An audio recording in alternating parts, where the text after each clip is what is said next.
ఏది అయినా చెయ్యి ఆచి చికెన్ మసాలా. రాజకీయాల్లో నేతలు ఏం మాట్లాడినా సంచలనమే అవుతుంది. అందులోనూ కాంగ్రెస్ నేతల వ్యాఖ్యలు మరింత చర్చకి దారితీస్తాయి. ఆ హస్తం నేత చేసిన కామెంట్స్ ఇప్పుడు మరోసారి అలాంటి డిస్కషన్ కి దారితీస్తున్నాయి. ఇంతకీ ఎవరైనా ఏమన్నారు?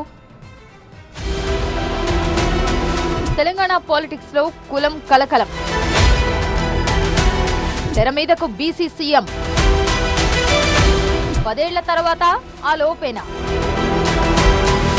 తెలంగాణ రాజకీయాల్లో మరోసారి బీసీ ముచ్చట మంటలు రేపేలా ఉంది. కాంగ్రెస్ పార్టీ రాష్ట్ర అధ్యక్షుడిగా ఉన్న బొమ్మ మహేష్ కుమార్ గౌడ్ చేసిన వ్యాఖ్యలే దీనికి కారణంగా చెప్పొచ్చు. పార్టీ ఓబీసీ సెల్ కార్యక్రమంలో మాట్లాడిన ఆయన తెలంగాణలో కాంగ్రెస్ అధికారంలోకి వచ్చిందంటే బీసీల మద్దతే కారణమని స్పష్టం చేశారు. అంతేకాదు రాబోయే కాలంలో కాంగ్రెస్ నుంచే ఒక బీసీ సీఎం అవుతారని ప్రకటించారు మహేష్ గౌడ్. బీసీల గురించి ఇలా చెప్పే దమ్ము బీజేపీ బీఆర్ఎస్ లకు ఉందా అని సవాల్ విసిరారు. నేను చాలా సందర్భాల్లో చెప్పాను, ఈ రాష్ట్రానికి బీసీ ముఖ్యమంత్రి అవుతాడనే మాట చెప్పినాను. రాబోయే రోజుల్లో అది కాంగ్రెస్ పార్టీలోనే సాధ్యమవుతుందని చెప్పినాను. మళ్ళీ చెప్తా ఉన్నాను, రాబోయే రోజుల్లో ఈ రాష్ట్రానికి బీసీ ముఖ్యమంత్రి అవుతాడు, అది కాంగ్రెస్ పార్టీ వల్లే అవుతాడు. రామచంద్రరావు గారు నీకు దమ్ము ధైర్యం ఉందా? బీజేపీలో బీసీని ముఖ్యమంత్రి చేస్తామని చెప్పే దమ్ముందా నీకు? కేసీఆర్ కేటీఆర్ ఈ మాట చెప్పగలుగుతారా? కాంగ్రెస్ లో సాధ్యం కారణం రాహుల్ గాంధీ గారి యొక్క ఆలోచన విధానం.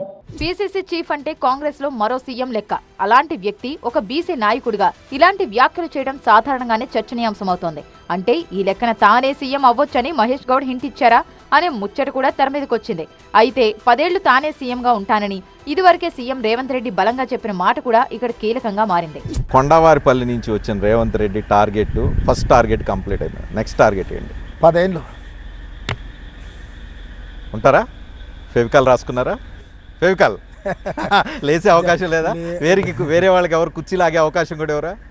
పక్కన వాళ్ళు తోసేసే అవకాశం కూడా ఎవరా? ఏమి చేయరు.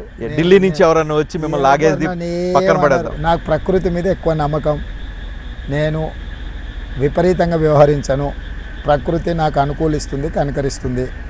నేను తెలంగాణ వస్తుందో రాదో అని అనుమానించినాడు. మీ బోటోలు చెప్పిన తెలంగాణ వస్తుందని చెప్పిన, వచ్చిన తెలంగాణ నేను డెఫినెట్గా ముఖ్యమంత్రి అవుతా అని చెప్పిన.